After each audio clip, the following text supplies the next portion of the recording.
విజయవాడ ప్రజలకు దసరా ఉత్సవాలు కొత్త హుషారునందిస్తున్నాయి. దసరా వేడుకలకు పెట్టింది పేరు అయిన విజయవాడలో గత కొన్నాళ్ళుగా ఎలాంటి ప్రత్యేక కార్యక్రమాలు జరగడం లేదు. అమ్మవారి దర్శనానికి ప్రజల ఇక్కట్లు అన్నట్లుగా మాత్రమే ఉండేవి. కానీ ఈసారి మాత్రం విజయవాడకు పండుగ కళ తీసుకురావాలని ప్రజాప్రతినిధులు సొసైటీలాగా ఏర్పడి ప్రయత్నం చేశారు. ఇది మంచి ఫలితాలను ఇస్తుంది. విజయవాడ ఉత్సవం ప్రజలందరికీ మంచి పండుగ సంబరాలను ఇచ్చేందుకు ఏర్పాటు చేశారు. అన్ని రకాల కళా ప్రదర్శనలతో పాటు దసరా వేషాలు, ఇతర సాంస్కృతిక కార్యక్రమాలను ఏర్పాటు చేశారు.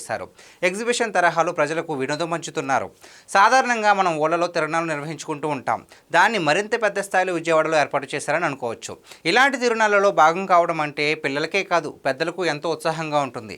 చిన్న చిన్న ఆనందాలను ఇలాంటి ఉత్సవాలు తెచ్చిపెడతాయి. వైఎస్ఆర్సీపీ హయాంలో హిందూ పండుగలకు ఓ నీరసమైన వాతావరణం కనిపించేది. సంక్రాంతిని కూడా చివరికి క్యాసినోలకు ఉపయోగించుకునేవారు. ఆధ్యాత్మిక సాంస్కృతిక వేడుకలను నిర్వహించాలన్న ఆలోచన ఎప్పుడూ చేయలేదు. విజయవాడ దసరా ఉత్సవాలకు ప్రత్యేకమైన గుర్తింపు తెచ్చేందుకు ఇప్పుడు విజయవాడ ఉత్సవకు ప్రత్యేకమైన ప్రయత్నం చేయడం ప్రజల్ని ఆకట్టుకుంటుంది. ఇప్పుడు విజయవాడ కలకలలాడుతోంది. విద్యుత్ వెలుగు జిలుగులతో హుషారు కనిపిస్తోంది. గతంలో ఇబ్రహీంపట్నం వద్ద రోజు కృష్ణహారతి ఇచ్చేవాళ్ళు. జగన్ సీఎం అయ్యాక ఆపేశారు. అప్పట్లో రోజు సాయంత్రం అలాంటి హారతి ఇచ్చేటప్పుడు ప్రజలకు ఓ మంచి ఫీల్ లభించేది. తర్వాత అంతా నీరసంగా మారిపోయింది. ఇప్పుడు మళ్ళీ పాత వైపు కనిపిస్తుంది. కొంతమంది ప్రజల సంతోషాలను అడ్డుకునేందుకు చాలా ప్రయత్నాలు చేసినా విజయవాడ ఉత్సవం నిర్విఘ్నంగా సాగింది.